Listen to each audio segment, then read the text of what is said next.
What's up, everybody? Dave from Quarter Flips here, back with a quick video for you. I'm trying to get these videos out faster. It's been difficult lately, but I think I'm turning it around now. I think I am. I had an opportunity the other day to do some shopping. I have been balancing shopping and listing a little bit better. More listing, a little bit of shopping. So the other day, just by happenstance, I was out by Picker's Warehouse and I decided to pop in and see what they had going on. And I found some cool stuff. So I didn't intend to do any shopping that day. I didn't have my GoPro or anything, so I wasn't getting footage, but once I got there, I decided, you know what, I'll just film a little bit since I am coming in with the phone and see what I can see. So let's take a look at that real quick.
There's all kinds of stuff to find there. I found some cool stuff, and I'll get into that in a minute.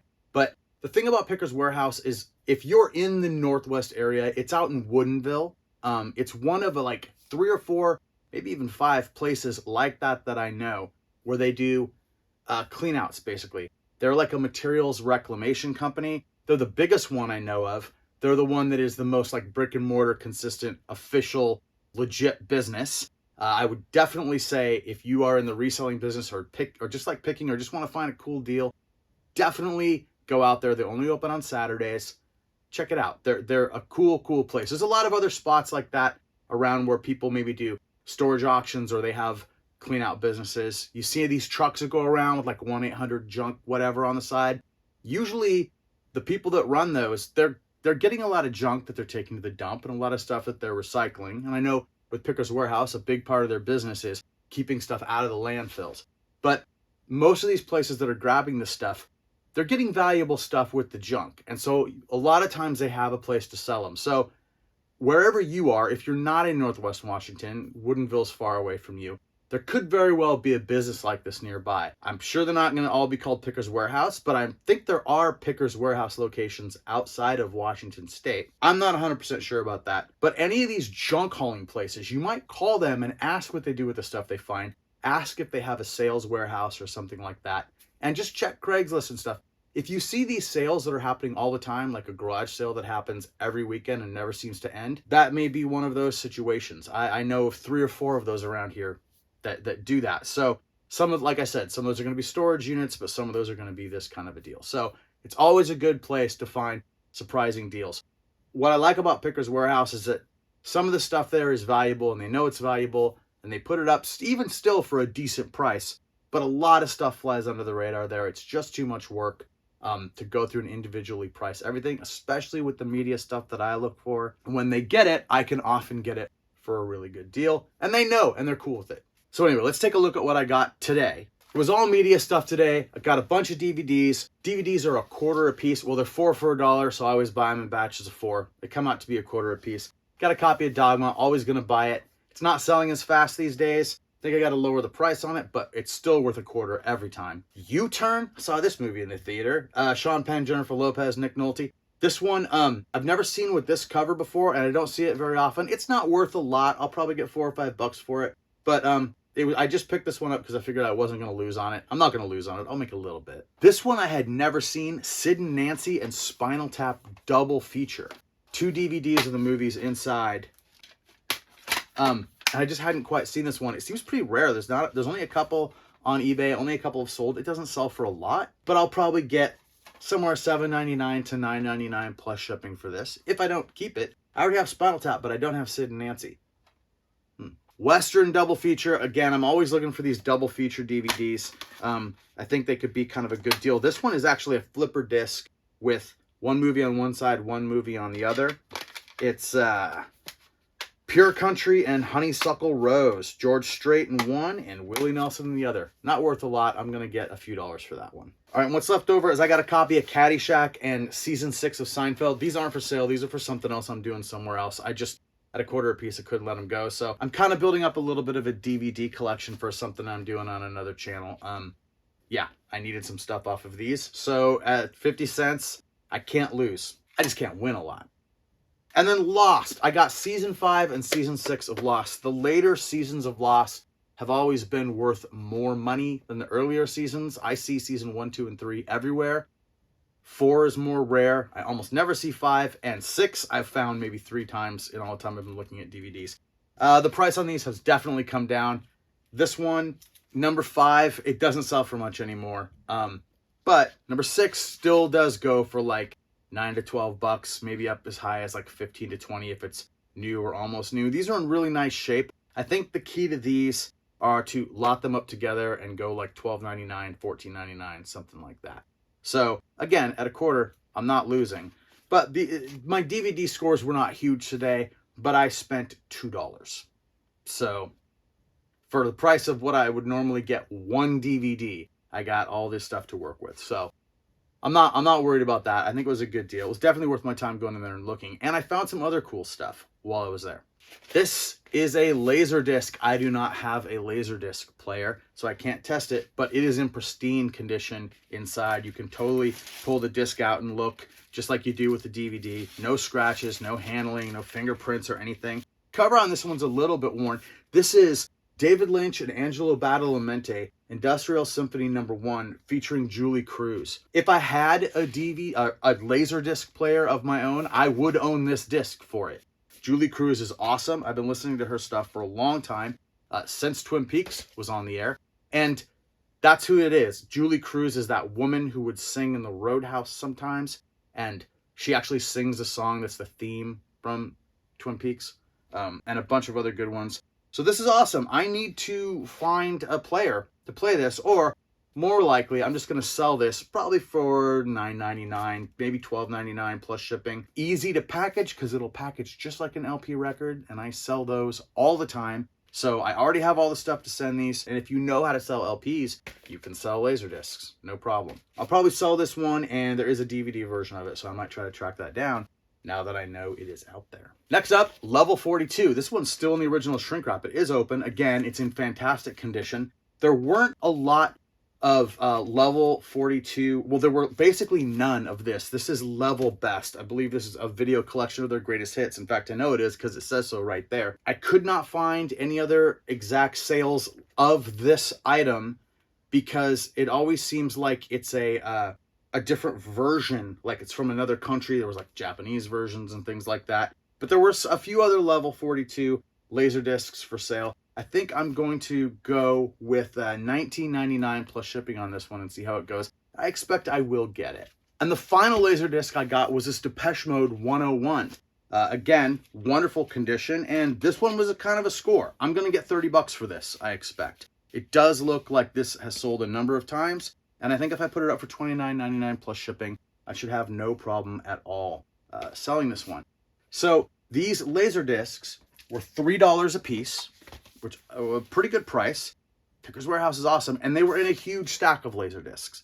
I did not check the prices on all of those, but they were all just, the other ones were all just standard movies. All the movies you'd expect, things like Mr. Mom and I don't know, just the thing, you know, when you're, it's like when you're going through DVDs and you're just seeing all the standard titles. So those I wasn't very interested in. I have seen a number of like different collections of Laserdiscs that I've gone through, and I've never really found anything great, but I've seen people online doing videos about the great scores they found and the money they made. And it seems to be that with Laserdiscs, you want to look for music stuff, although that's probably not really pricey stuff. And then you want horror, and I guess some of the racier titles, like those kind of like 90s soft focus, kind of like sexy thrillers. I guess some of those can go for some real money. Sort of like the borderline. I'm not talking about like adult films, but like some of the like Cinemax movies on Laserdisc. You know, that kind of thing. Stuff you were trying to like, you know, tune in when you were a kid and the static was going by and you weren't sure what you were seeing. The Laserdisc version of those movies can go for a lot of money. So be on the lookout if that's your thing. But yeah, I'm pretty happy. Like I said, I didn't get, all it was media today. It was these discs and the DVDs. But I figured I would also talk about something else that I scored at Pickers Warehouse not too long ago, since I've been kind of waiting for an opportunity to bring these up. So, one moment. You all know I love miniatures. In fact, I do a lot of selling of miniatures. I love to find these things. I sometimes will buy lots of them off eBay and then get them home and break them up and sell them individually. And I love when I find the sets out at places. I found this set at Pickers Warehouse a while back. It was $25.04. Totally worth it. This is the First Strike set. I took a good look at it and saw that it was complete. And I decided that that was worth it. That's more money than I normally lay out for an individual item, but something like this will flip really fast. And I also just, I wanted to get in and talk about it. I wanted to be able to talk about it on the channel specifically for this reason. Here's another miniature set that I found at Pickers Warehouse. And you see, it's very similar. This one was $30 and it's honestly maybe even worth more than that. And here's what I want to talk about these two sets. This is a modern, current version. Space Marines, right? Type of Space Marines. These are an older, like 1990s. Let's see if there's a date on this thing. Yeah, the date on this thing says 1995. So when you're finding Warhammer stuff, you're going to see this Warhammer 40,000. I'm talking about the space stuff. We'll get to the Warhammer fantasy stuff in a minute. You see, Warhammer kind of has this logo, this like double eagle with the wings thing, Warhammer and 40,000 and like the tail feathers. The older logo had this like yellow gold Warhammer 40,000 and these blue boxes with the yellow type to offset it by Citadel Miniatures. These are what you want to look for. These 90s Warhammer 40K sets. If you come across a bunch of these and they're complete, even if they're not complete, but they seem like they're all there, you want to make sure that what you see inside the box is what you see on the front. And on the back, this is where you're going to find good money. Like, new sets are always good, but the older Warhammer 40K stuff is very collectible. So be on the lookout. This yellow, when you see the books, I sell a ton of the Warhammer books also. The books from this era also have the yellow and the gold, I guess, with the yellow print. And those are worth better money than a lot of the other books too. Some of them are worth a great deal of money. So always be on the lookout for that. Just commit that to memory. You want to see that Warhammer 40K, you want the yellow, you want it to pop. The other thing about this one, totally complete. Ready to go. I can sell this as a complete set. I went online, checked. I looked on the back what it said it came with and opened it up, and it had all the parts and they were unbuilt and unpainted. So this is good. These miniatures are not in this box. I actually got a deal on this because it was not this set. There are miniatures in this box, however, and I am going to get into what these miniatures are and what I need to do with them on my other channel, Quarterbash, which is where I do coin collecting and treasure hunting and miniature stuff. I have a number of miniature videos over there. If you like miniature stuff, go check out my miniature videos over there. And in a little bit, probably a week or so, I'm going to have a video about what's in this box and what I need to do to prepare them to be sold. They are still valuable, and I will kind of go over how I identified them. I knew what they were when I looked at them, but I had to check. So I'll show how to do that and what to do. Because sometimes you're going to get these boxes when you're buying miniatures from a collection, and people are just going to have used the boxes to store other miniatures. Like maybe they have more miniatures than originally came in the set, or maybe they were just putting specific armies into different boxes and kind of doling them out that way, and that's how they were playing the game. For whatever reason, this doesn't have these Space Marine Terminators. It has something else. Go over to Quarterbash. Subscribe. I've got 600 something subscribers over there. I want to kick that one up, over 1,000. So if you wouldn't mind, jump over there, and I'll be putting content up there. I'll be putting some videos up over there again a little more frequently pretty soon. I've got a bunch of stuff kind of backlogged. I've got some BattleTech miniatures that I bought, the video to put about those. I've got this, and I've got some other coin stuff over there, and pretty soon I'm going to get back out on the treasure hunt. So please do that. All right, so now we're going to leave Picker's Warehouse, but we're going to stay with miniatures. I did some more shopping that day. I went to another spot that I know, kind of similar to Picker's Warehouse. They don't do cleanouts, but they do storage auctions and stuff, and they fill up their thrift store. I had seen this item online. They put it up on their Facebook page. I wasn't sure how much they were going to ask for it. I wasn't sure if it would still be there, and since I could only see the box, I didn't even know if it was complete. So here it is. This is Warhammer. When you don't see the 40K and you see a bunch of guys with swords and griffins and armor and stuff like this, this is Warhammer Fantasy, Warhammer Fantasy Battles, WFB. A lot of times you'll see these box sets. They're pretty awesome. This box set, they had $99.99 put on it. It's the Island of Blood. I'll turn around so you can see. That's upside down. Turn around so you can see this way. Lead your army to victory. There's quite a lot of stuff in here. It's got these Skaven, rat men, and a bunch of, whatever, knights, guy riding a griffin. It says this set includes 2 armies of finely detailed Citadel miniatures, as well as all the rules, dice, and templates you need to play. They had this in the case. I asked them to pull it out, took a look at it, opened it up, and did a quick view of it. Some of the miniatures were off the sprues being the plastic holders that hold all the pieces when you have to build the miniatures before you paint them, when you get the plastic ones. But it looked like all the ones that were off the sprues were still there and they were unpainted. Plus, it looked like all the rules and everything were here. This did look complete. Definitely better than some of the items that you see online with this set, because this set sells fairly often. 99 bucks seemed like a good deal for it. I had the money. I decided I was going to pull the trigger on it. I asked them if they could make me a little bit of a deal. I had a couple of DVDs I wanted, and I had a $100 bill. I said, hey, throw in the DVDs and the tax goes straight 100. I got that deal, so that seems worth it. I guess I paid more like 86, 87 bucks for this in the end is how that worked out. And just like with that other Warhammer 40K miniature set, I am going to dig into this, open it up, and I'm going to go through and make sure that every piece is there. If this is 100% complete, I'm going to set it up kind of at the higher range of what these things sell for. If there's stuff missing, I'll kind of figure out a calculation to try to bring the price down and see what I can try to get for it. I want to get over 200 bucks. I'd love to get close to 300, and that is possible with this set. So, yeah, again, that'll be over on Quarterbash before too long. So that's it. I just kind of did some unexpected buying and got some cool stuff, the kind of stuff I like to talk about, so I figured I'd come here and talk to you about it. Please like and subscribe, and I will be back soon with another video. We've got to get back on the schedule. Videos here, videos on Quarterbash. Okay, it's going to happen. Sales are going up. I need to come back and report on how my 1,000 listing challenge is going. It's going slowly because things are selling more. I'm listing more, things are selling more. It's weird how that happens. You resellers know what I'm talking about. Okay, I will see you next time. Thank you.